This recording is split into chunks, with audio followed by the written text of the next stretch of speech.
اس کے بعد جو اگلے احکام ہیں وہ ہیں محتضر کے احکام۔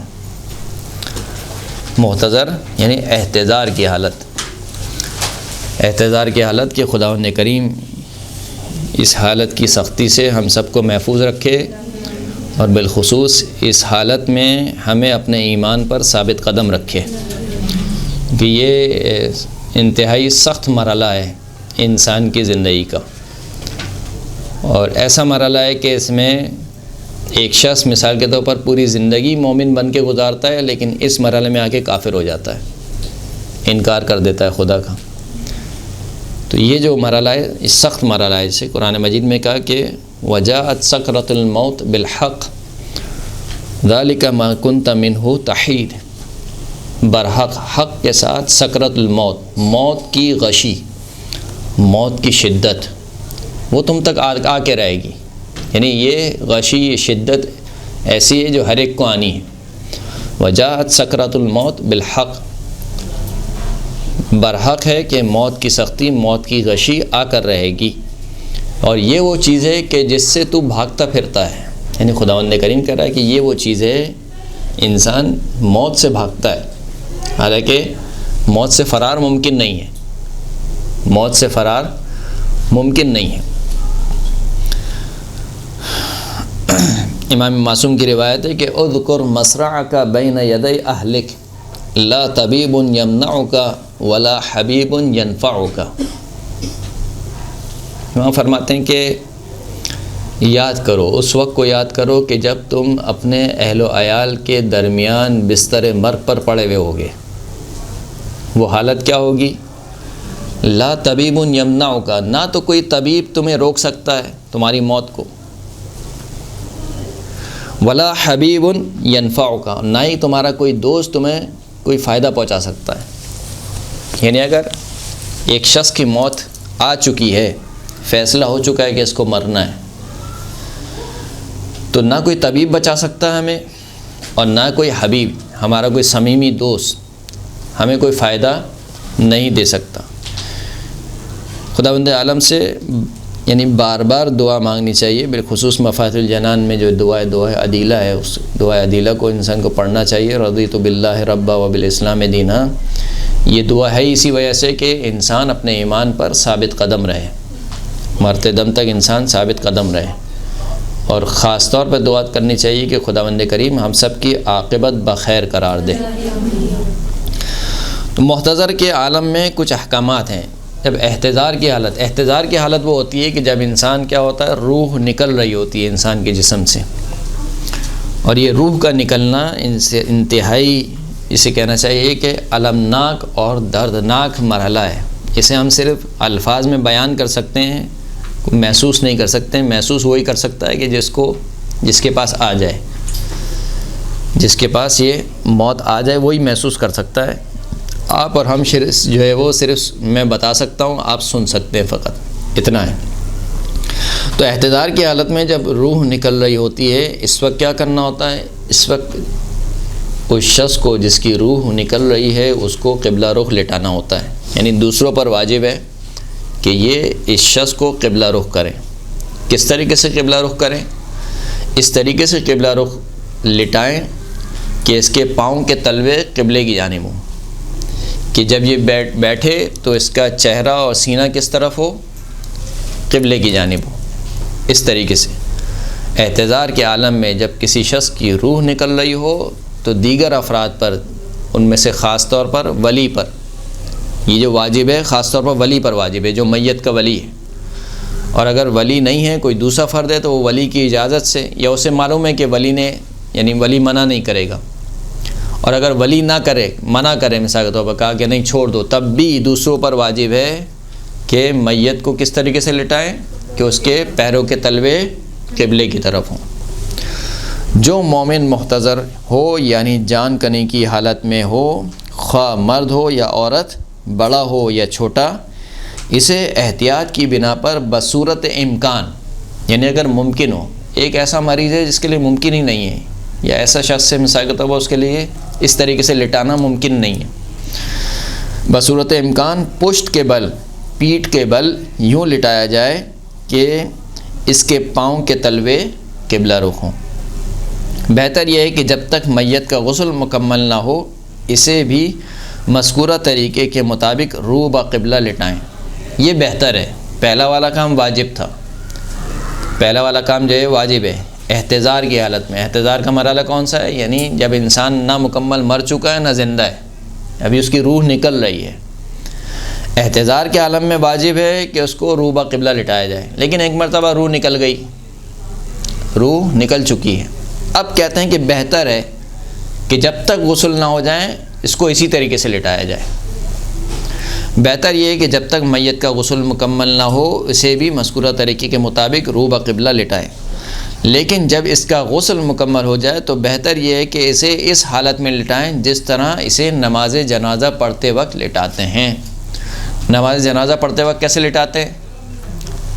نماز جنازہ پڑھتے وقت جو میت کو لٹایا جاتا ہے اس طریقے سے لٹایا جاتا ہے کہ میت کا سر نماز پڑھنے والے کے سیدھی طرف ہوتا ہے اور میت کے پیر نماز پڑھنے والے کے الٹے ہاتھ کی طرف ہوتے ہیں، یعنی یہ میت رکھی ہوئی ہے، یہ میت ہے، یہاں اس کا سر ہونا چاہیے، یعنی قبلہ ہے، سمجھے یہ قبلہ ہے، میں نماز جنازہ پڑھنے کھڑا ہوں تو میت کو لٹائیں گے، سر اس طرف ہوگا، پیر اس طرف ہوں گے۔ تو جب غسل مکمل ہو جائے تو پھر اسے اس طریقے سے لٹانا چاہیے۔ جب تک غسل مکمل نہ ہو اسے اس طریقے سے لٹائیں کہ اس کے پیر کس طرف ہوں؟ قبلے کی طرف ہوں۔ لیکن یہ بہتر ہے، کب بہتر ہے؟ جان نکلنے کے بعد۔ لیکن جب جان نکل رہی ہو، جسے آپ احتضار کی حالت کہتے ہیں، اس صورت میں اس کو اس طریقے سے لٹانا کیا ہے؟ واجب ہے، اس صورت میں واجب ہے۔ لیکن جب اس کی جان نکل چکی ہو تو پھر بہتر ہے کہ اس طریقے سے لٹایا جائے۔ جو شخص جان کرنے کی حالت میں ہو اسے رو بقبلہ لٹانا احتیاط کی بنا پر ہر مسلمان پر واجب ہے، یعنی واجب کفائی ہے۔ اگر کسی نے بھی اس کو نہ لٹایا جو لٹا سکتے تھے اور جن کو خبر تھی تو وہ سب کے سب گناہ گار ہیں۔ صحیح؟ اگر کوئی موجود ہی نہ ہو، موجود نہ ہو تو الگ بات ہے، میں وہی کہہ رہا ہوں کہ جس کو خبر ہی نہیں ہے، یعنی جو لٹا سکتا تھا اس نے اس کے باوجود بھی نہیں لٹایا۔ تو جتنے افراد ہیں، مثال کے طور پر گھر میں 10 15 20 25 افراد جمع ہو گئے، یا خاندان والے یا گھر والے جمع ہو گئے، خدا نخواستہ کسی کی میت واقع ہو گئی، تو جتنے افراد وہاں پر موجود ہیں ان سب پر واجب ہے، واجب کفائی ہے۔ لیکن اگر ایک شخص نے بھی اس طریقے سے لٹا دیا سب پر سے ساخط ہو گیا، اب دوسروں پر واجب نہیں ہے۔ لیکن اگر کسی نے نہیں لٹایا تو سب گناہ گار ہیں۔ اور اگر علم ہو کہ جو شخص جان کرنے کی حالت میں ہے وہ راضی ہے اور قاصر یعنی بالغ اور عاقل بھی نہیں ہے تو اس کام کے لیے اس کے ولی کی اجازت لینا ضروری نہیں ہے۔ اس کے علاوہ کی صورت میں اس کے ولی کی اجازت احتیاط لازم کی بنا پر ضروری ہے۔ دیکھیں عموماً میت کے جتنے بھی کام آئیں گے، چاہے وہ غسل ہو، چاہے وہ کفن ہو، چاہے وہ دفن ہو، جتنے بھی کام ہیں میت کے، یا یہ احتضار کی حالت میں اس کو قبلہ رخ لٹانا ہو، یہ تمام کام ولی کی اجازت سے ہونے چاہیے، یا ولی کرے یا ولی کی اجازت سے کی جائیں۔ صحیح ہے؟ احتضار کی حالت میں جو میت کو لٹانا ہے قبلہ رخ ہو کر، اگر آپ جانتے ہیں کہ میت راضی ہے، کیونکہ میت ابھی خود مری نہیں ہے، ولی کا مرحلہ کب آتا ہے کہ جب مر چکا ہو، ایک شخص مر چکا ہو پھر ولی سے اجازت لی جائے۔ ابھی وہ مرا نہیں ہے، ابھی تو اس کی جان نکل رہی ہے اور آپ جانتے ہیں کہ یہ راضی ہے اس طریقے سے قبلہ رخ لٹانے میں، اور یہ بالغ اور عاقل بھی جو ہے وہ نہیں ہے، قاصر بھی نہیں ہے، یعنی یہ شخص جو ہے وہ بالغ بھی ہے اور عاقل بھی ہے، راضی بھی ہے، بالغ بھی اور عاقل بھی ہے، تو پھر ولی کی اجازت لینا ضروری نہیں ہے۔ لیکن اگر آپ یہ شخص مثال کے طور پر جان کلی کی حالت میں ہے، ابھی تو معلوم ہی نہیں ہے کہ یہ مجھ سے اس کام سے راضی بھی ہے راضی نہیں ہے، تو پھر اس صورت میں کیا کہتے ہیں کہ احتیاط لازم کی بنا پر آپ کو اس کے ولی سے اجازت لینی ہوگی۔ میت کا ولی کون ہوتا ہے؟ یہ آئے گا، صحیح ہے، آگے والے مسائل میں آئے گا میت کے ولی، اولیاء میت، جی آئے گا ابھی مسئلہ، صرف اولاد نہیں ہے۔ جو میراث میں ولی بنتے ہیں وہی میت کے ولی ہوتے ہیں۔ صحیح، میراث کے کتنے طبقے ہیں؟ 3 طبقے ہیں، پہلا طبقہ، دوسرا طبقہ، پھر تیسرا طبقہ۔ جب تک پہلے طبقے کے افراد موجود ہوتے ہیں میراث دوسرے طبقے میں نہیں جاتی ہے، اور جب تک دوسرے طبقے کے افراد موجود ہوتے ہیں میراث تیسرے طبقے میں نہیں جاتی ہے۔ پہلے طبقے میں کون آتے ہیں؟ اولاد آتی ہے اور والدین آتے ہیں۔ والدین اور اولاد یہ پہلے طبقے میں، بس والدین اور اولاد یہی میت کے کون ہیں؟ ولی ہیں۔ ان میں سے کوئی بھی اجازت دے دے کافی ہے۔ اگر یہ موجود نہ ہو، نہ والدین موجود ہیں نہ اولاد موجود ہے، اس کا مطلب ہے کہ پہلے طبقے میں سے کوئی فرد موجود نہیں ہے، پھر باری آ جاتی ہے دوسرے طبقے کی، یعنی میت کے میت کے بھائی یا بہن بھی، میت کے بھائی اور بہن دونوں یہ ولی ہیں، ان سے اجازت لی جائے گی۔ اگر یہ بھی موجود نہ ہو تو پھر بات آ جاتی ہے تیسرے طبقے میں، یعنی میت کے چچا اور خالو وغیرہ، یہ میت کے ولی کہلاتے ہیں۔ میراث کی تقسیم بھی اسی طریقے سے ہوتی ہے، پہلے طبقے میں والدین اور اولاد، اچھا بیوی ان تینوں طبقوں میں شریک ہوتی ہے، یعنی بیوی یا جو بھی شوہر ہے اگر وہ موجود ہے تو وہ ان تینوں طبقوں میں شریک ہوتا ہے۔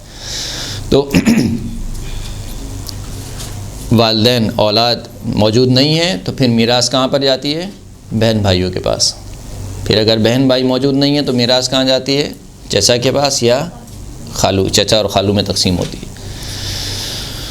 مستحب ہے کہ جو شخص جان کرنے کی حالت میں ہوں اس کے سامنے شہادتین، پیغمبر اور 12 اماموں کے نام اور دوسرے دینی عقائد اس طرح دہرائے جائیں کہ وہ سمجھ لے، جسے ہم کیا کہتے ہیں؟ تلقین، میت کو تلقین کرانا۔ البتہ ہم جو تلقین کراتے ہیں وہ فقط جب دفنا کے آ جاتے ہیں اس وقت تلقین کراتے ہیں، بلکہ یہ تلقین کب سے شروع ہو جاتی ہے؟ جب اس کی جان نکل رہی ہے، اس وقت سے مستحب ہے، مستحب ہے واجب نہیں ہے، اس وقت سے مستحب ہے کہ میت اگر وہ سمجھ سکے تو میت سے دہرایا جائے، اس سے کہا جائے لا الہ الا اللہ محمد الرسول اللہ، صحیح اس طریقے سے۔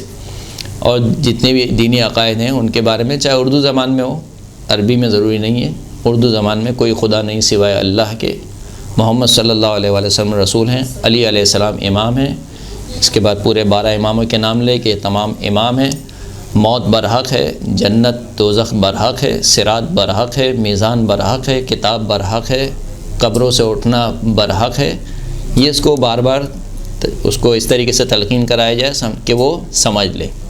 سر جیسے جان کرنے کی حالت نہیں ہے لیکن کنڈیشن ایسی ہے، ڈاکٹر نے جواب دے دیا ہے کہ بس اب دعا کریں، تب بھی یہ کام بہرحال ہر حالت میں اچھا ہے کہ اس کو تلقین آپ کراتے رہیں۔ میت خود بھی اگر اتنی سمجھ بوجھ رکھتی ہے، اتنی طاقت رکھتی ہے تو اسے جو ہے وہ یہ تلقین کرتی رہنی چاہیے۔ ہمارے استاد بھی ہمارے کیا بلکہ تقریباً جو حوزہ علمیہ قم سے پڑھے ہوئے افراد ہیں تقریباً ان سب کے استاد کا انتقال ہوا ابھی کچھ عرصہ پہلے ہی، سید رسول تہرانی ان کا نام ہے، صحیح، آغا موسوی تہرانی، ان کو موسوی تہرانی کہتے ہیں۔ تو ان کی ایک ویڈیو وائرل ہوئی تھی، یعنی وہ تقریباً سمجھیں بس جانکنی کی عالم آپ کہہ لیں یا اس سے کچھ دیر پہلے کی حالت کہہ لیں، اس عالم میں بھی وہ دعائے عہد کو مسلسل دہرا رہے تھے، دعائے عہد کو، اور بالخصوص دعائے عہد کے وہ جملے کہ اگر میں مر جاؤں تو جو ہے وہ مجھے اپنی قبر سے اٹھا شاہرن بے سیفی، یہ جو دعائے عہد کے جملے ہیں ان جملوں کو وہ مسلسل دہرا رہے تھے، مسلسل، یعنی وہ لیٹے ہوئے تھے اور اٹھنے کی طاقت نہیں تھی، اس کے باوجود وہ مسلسل ان جملوں کو دہرائے جا رہے تھے۔ سر میں نے پڑھا ہے کہ تلقین زندگی میں بھی پڑھنی چاہیے۔ جی اسی کو عدیلہ کہتے ہیں، دعائے عدیلہ وہی ہے، یعنی آپ جو ہے وہ ثبات قدم پر رہنے کی، ایمان پر ثابت قدم رہنے کی دعا مسلسل انسان کو مانگنی چاہیے، اور فقط دعا پہ اکتفا نہیں کرنی چاہیے، انسان کو اپنے اعمال بھی ایسے رکھنے چاہیے کہ وہ ایمان پر ثابت قدم رہے، جس میں سے سب سے بڑا عمل یہ ہے کہ انسان گناہ کو ترک کرے، کیونکہ کچھ گناہ ایسے ہیں جو انسان کو ایمان سے خارج کر دیتے ہیں، اگرچہ گناہ ہے وہ، یعنی کفر نہیں ہے ان کو انجام دینا، گناہ ہے، لیکن اگر ان کو مسلسل انجام دیا جائے تو کیا ہوتا ہے، انسان جو ہے وہ ایمان سے خارج ہو جاتا ہے۔ مثال کے طور پر ایک گناہ شراب نوشی ہے، اگر انسان شراب نوشی کرے تو پھر بہت قوی امکان ہے کہ جانکنی کی عالم میں اس کی جو موت واقع ہو وہ کفر پاؤ، نستجیر باللہ۔ مستحب ہے کہ جو شخص جانکنی کی حالت میں ہو اسے یہ دعا اس طرح سنائی جائے کہ وہ سمجھ لے، جو دعا بتلا رہے ہیں آپ کو، یہ دعا اسے اس طریقے سے سمجھائی جائے کہ وہ پڑھائی جائے کہ وہ سمجھ لے۔ اچھا اس کا دہرانا ممکن نہیں ہوتا ہے، کیونکہ جان کنی کے عالم میں اگر آپ نے دیکھا ہو بار بار جب انسان کے سامنے وہ منظر سامنے آتا ہے تو انسان کا بدن ایک مرتبہ لرز جاتا ہے کہ انسان کے اندر بولنے کی طاقت نہیں ہوتی، بول نہیں سکتا انسان، کچھ مانگ نہیں سکتا انسان، شدید پیاس کا عالم ہوتا ہے، بہت زیادہ اس کو پیاس محسوس ہوتی ہے، اور اس عالم میں کوئی حرف نکالنا اس کے لیے ممکن نہیں ہوتا، لیکن سبحان اللہ ایسا معجزہ ہے خدا کا کہ لفظ اللہ اس کے لیے بولنا ممکن ہوتا ہے، وہ لفظ اللہ بول سکتا ہے۔ خوب دعا کیا ہے؟ اللہم اغفر لی الکثیر من معاشک واقبل منی الیسیر من طاعتک یا من یقبل الیسیر ویعف عن الکثیر اقبل منی الیسیر واعف عن الکثیر انک انت الغفور الرحیم اللہم ارحمنی فانک رحیم۔ پروردگارہ میری گناہوں کی کثرت کو بخش دے، اور جو تیری اطاعت میں سے میں نے بہت تھوڑے سے عمل انجام دیے ہیں ان کو قبول کر لے۔ یعنی اگر موازنہ کیا جائے کہ میں نے کتنے گناہ کیے ہیں اور کتنی تیری اطاعت کی ہے تو یقیناً میری اطاعت کم نکلے گی، میرے گناہ زیادہ ہوں گے۔ پروردگار میں تجھ سے درخواست کرتا ہوں اس عالم میں کہ جب میری جان نکل رہی ہے تو میرے گناہوں کی کثرت کو بخش دے اور میرے تھوڑے سے اعمال کو قبول کر لے۔ یا من یقبل الیسیر ویعف عن الکثیر، اے وہ ہستی جو تھوڑے کو قبول کر لیتی ہے بہت سارے سے بخش دیتی ہے۔ نہیں، پروردگار کا لطف و کرم ہے جو تھوڑے عمل کو بھی قبول کر لیتا ہے، یعنی ایک ایسا عمل جو ہم سمجھتے ہیں کہ شاید یہ تو بہت ہی حقیر سا عمل ہے یا کبھی ہم نے سوچا بھی نہیں ہوتا کہ اس عمل کے بارے میں، لیکن پروردگار کہتا ہے کہ میں اسی عمل پہ بخش دوں گا، اسی عمل پہ تو یہ جنت میں داخل کر دوں گا۔ بس اوقات ایک عمل کوئی ایسا ہوتا ہے کہ جو خدا کو پسند آ جاتا ہے، اس ایک عمل کی وجہ سے انسان کی کیا ہو جاتی ہے؟ بخشش ہو جاتی ہے۔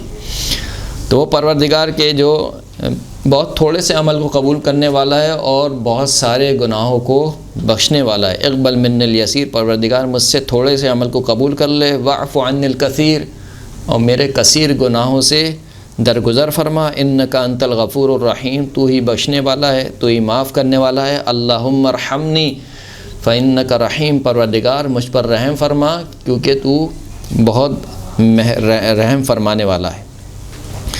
جس شخص کی جان سختی سے نکل رہی ہو اگر اسے تکلیف نہ ہو تو اسے اس جگہ لے جانا جہاں وہ نماز پڑھتا تھا مستحب ہے۔ اسی وجہ سے کہا گیا کہ گھر میں کیا ہونا چاہیے؟ ایک جگہ مختص ہونی چاہیے کہ جہاں پر انسان نماز پڑھے، صحیح، یعنی گھر میں بھی مسجد ہونی چاہیے، ایک ایسی جگہ ہونی چاہیے جہاں انسان مسلسل تقریباً اپنی زندگی تمام نمازیں وہیں پر پڑھتا ہو، چاہے گھر کتنا ہی چھوٹا کیوں نہ ہو، کتنا ہی چھوٹا کیوں نہ ہو۔ اسی لیے کہا گیا کہ واجب نمازیں مسجد میں پڑھی جائیں، مستحب نمازیں گھر میں پڑھی جائیں، یعنی جو اسلام کی ترجیحات ہے، ترجیح میں یہ ہے کہ جو واجب نماز ہے وہ مسجد میں پڑھی جائے اور جو مستحب نمازیں ہیں وہ کہاں پڑھی جائیں؟ گھر میں پڑھی جائیں، تاکہ نہ گھر نورانیت سے خالی رہے نہ مسجد ویران رہے۔ صحیح، تو انسان کے گھر میں ایک ایسی جگہ ہونی چاہیے کہ جہاں پر وہ نماز پڑھے، اور خدا نخواستہ اگر جان نکلنے میں تکلیف ہو رہی ہو، مشکل ہو رہی ہو تو اسے اس کے مصلے پر لے جایا جائے۔ یہ ساری روایت کے الفاظ ہیں جو کہ آپ کو فتوے کی صورت میں بیان کیے جا رہے ہیں، سب معصومین علیہ السلام سے نقل کی گئی روایات ہیں۔ جو شخص جان کنی کے عالم میں ہوں اس کی آسانی کے لیے، یعنی اس مقصد سے کہ اس کی جان آسانی سے نکل جائے، اس کے سرہانے سورہ یاسین، سورہ صافات، سورہ احزاب، آیت الکرسی، سورہ اعراف کی 54ویں آیت، سورہ بقرہ کی آخری 3 آیات پڑھنا مستحب ہے۔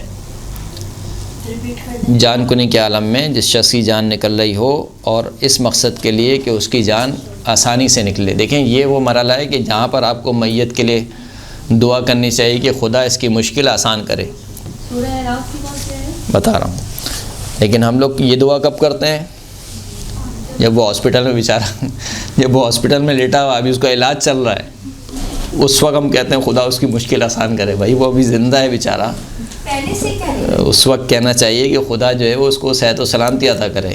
لیکن یہ والا جو وقت ہے جب جان کنی کا عالم ہے، جب میت کی جان نکل رہی ہے، روح نکل رہی ہے، اس وقت کہنا چاہیے کہ خداوند کریم اس کی مشکل کو آسان کرے۔ اس کی مشکل کی آسانی کے لیے اس کے سرانے سورہ یاسین، سورہ صافات، سورہ احزاب، آیت الکرسی، سورہ اعراف کی 54ویں آیت 54 اور سورہ بقرہ کی آخری 3 آیات، یہ پڑھنا کیا ہے؟ مستحب ہے۔ بلکہ قرآن مجید جتنا بھی پڑھا جا سکے پڑھا جائے۔ ایک جو کام ہم لوگ کرتے ہیں اکثر اپنے مرحومین کے لیے، آج کل جو دیکھا جا رہا ہے، قرآن کو چھوڑ کر ہم سب کچھ کرتے ہیں مرحوم کے لیے۔ یعنی مجلس رکھتے ہیں، میں مخالف نہیں ہوں خدا نخواستہ مجلس رکھنے کا، مجلس ہونی چاہیے۔ ہم اپنے ہر غم میں امام حسین کے غم کو یاد کرتے ہیں، ان کے جو وہ مصیبت کو یاد کرتے ہیں، وہ ہونا چاہیے۔ اسی طریقے سے مثال کے طور پر دعائے کمیل رکھوائی جاتی ہے، میت کی مغفرت کے لیے دعائے کمیل مثال کے طور پر، یا اور دعائیں مثال کے طور پر کہ جو پڑھی جاتی ہیں، رکھی جاتی ہیں۔ لیکن جو اصل کام کرنا چاہیے، جس کا ثواب میت کو زیادہ پہنچتا ہے، وہ قرآن مجید کی تلاوت ہے۔ قرآن مجید کی تلاوت کی جائے۔ یعنی آپ کا اور میرا مرنے والا بی بی فاطمہ کی خاک کے برابر بھی نہیں ہے۔ اس کے باوجود جب بی بی فاطمہ اس دنیا سے رخصت ہو رہی ہیں تو مولا کائنات سے کہہ رہے ہیں کہ اے علی، میری قبر کے سرہانے آ کے قرآن پڑھنا، قرآن پڑھنا۔ اس لیے کہ اس وقت میت کو سب سے زیادہ انس کی ضرورت ہوتی ہے، یعنی سب سے زیادہ تنہائی جو ہوتی ہے وہ قبر کی تنہائی ہے۔ اور اس تنہائی میں جو سب سے بڑا انیس ہے، کوئی انسان کو انس دینے والی چیز ہے، وہ کیا ہے؟ قرآن مجید ہے۔ قرآن مجید کی تلاوت کی جائے۔ تو کہتے ہیں کہ جتنا بھی قرآن پڑھا جا سکے پڑھنا چاہیے۔ تو اس حالت میں بھی قرآن کو پڑھنا چاہیے، اور بعد میں بھی، یعنی اصالِ ثواب کے طور پہ بھی، جیسے کہ ہم نے بیان کیا تھا کہ سویم کی مجلس میں، چہلم کی مجلس میں، دسویں میں، اس میں خاص طور پر اہتمام ہونا چاہیے قرآن مجید کی تلاوت کا، جو کہ نہیں ہوتا ہے، ہونا چاہیے۔ اسی طریقے سے جب آپ زیارت کہہ رہا ہوں، قبرستان جاتے ہیں میت کے، شب جمعہ یا جمعرات کے دن آپ قبرستان جاتے ہیں، اپنے مرنے والے کی قبر پہ جاتے ہیں، تو وہاں پر بھی قرآن مجید کی تلاوت کی جائے۔ سورہ فاتحہ تو آپ پڑھتے ہی ہیں، وہ تو ایک اپنا ہے، لیکن اس کے باوجود بالخصوص کچھ سورہ جیسے کہ سورہ ملک ہے، اس کی تلاوت کی جائے، یا قرآن مجید سورہ یاسین، سورہ صافات، بہرحال قرآن پڑھا جائے اور قرآن اس کو ہدیہ کیا جائے۔ جو شخص جانکاری کے عالم میں ہو، اس کی اچھا یہ پڑھ لیا۔ اس کے بعد جو ہے وہ اگلا مسئلہ، جو شخص جانکاری کے عالم میں ہو، اسے تنہا چھوڑنا، کوئی بھاری چیز اس کے پیٹ پر رکھنا، جنوب اور حائض کا اس کے قریب ہونا، اسی طرح اس کے پاس زیادہ باتیں کرنا، رونا، صرف عورتوں کو چھوڑنا، یہ مکروہ ہے۔ یہ تمام کام کیا ہے؟ مکروہ ہے۔ جس شخص کی جان نکل رہی ہو اس کو تنہا چھوڑ دے، کوئی بھی نہ جائے اس کے پاس، کہیں گے بھئی یہ تو موت آ گئی، خود بھی جائے گا، ہمیں بھی لے کے جائے گا۔ ایسا نہیں کرنا چاہیے، اس کو تنہا نہ چھوڑے۔ دوسرا، اس کے پیٹ پر کوئی بھاری چیز رکھنا، بیچارہ ویسی مشکل کے عالم میں ہے، اس کے اوپر آپ اور کوئی بھاری چیز رکھ دیں اس کے پیٹ کے اوپر، یہ مکروہ ہے۔ اسی جگہ سے اگر کوئی شخص جنوب ہے، چاہے وہ مرد ہے چاہے وہ عورت ہے، جنوب ہے اور اس نے غسل نہیں کیا ہوا، تو جنوب شخص کا میت کے نزدیک جانا، میت یعنی اسی محتضر شخص کے جس کی جان نکل رہی ہے، مکروہ ہے۔ حائض عورت کا اس کے قریب ہونا، یہ بھی مکروہ ہے۔